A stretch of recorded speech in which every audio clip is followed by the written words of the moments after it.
Good morning everyone, welcome back to my another video. চলো আজকে সকালটা কিভাবে শুরু হয়েছিল তোমাদের সাথে শেয়ার করি।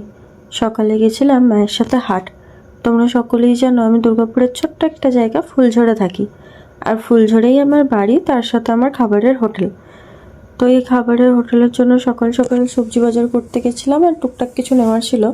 তোমাদেরকে আগেই বলে রাখি, ফুলঝড়ে না দুদিন হাট বসে, সোমবার আর বৃহস্পতিবার।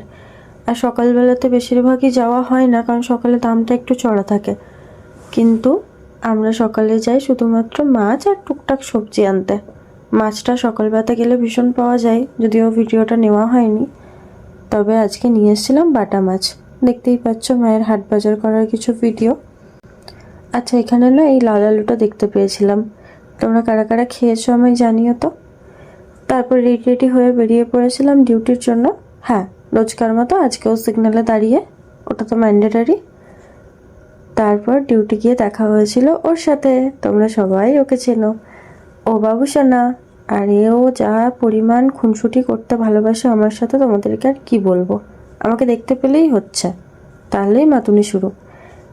আজকে না বেশি কাজ ছিল না অফিসে, তার কারণ স্যার ম্যাম কেউ আসেনি, নিজের মতো ঘুরছিলাম ফিরছিলাম। কাজবাজ তো কিছু করিইনি সেভাবে।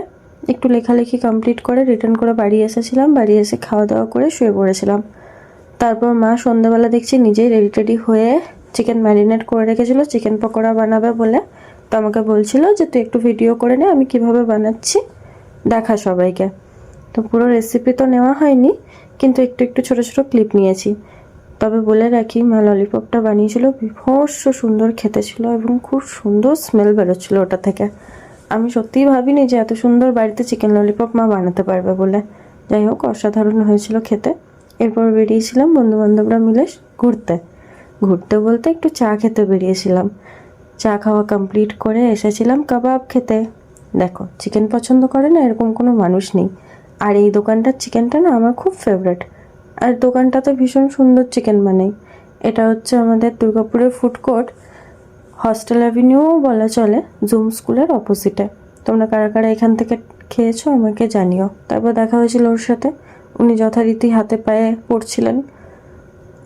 তারপর লাস্ট খেলাম হচ্ছে, এটা কিছু একটা কোলা ছিল, মশালা কোলা টাইপের, ভীষণ সুন্দর খেতে ছিল। আমি ফার্স্ট টাইম ট্রাই করলাম একটা ফ্রেন্ডের সাজেশনে।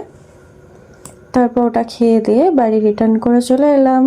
Thank you for watching.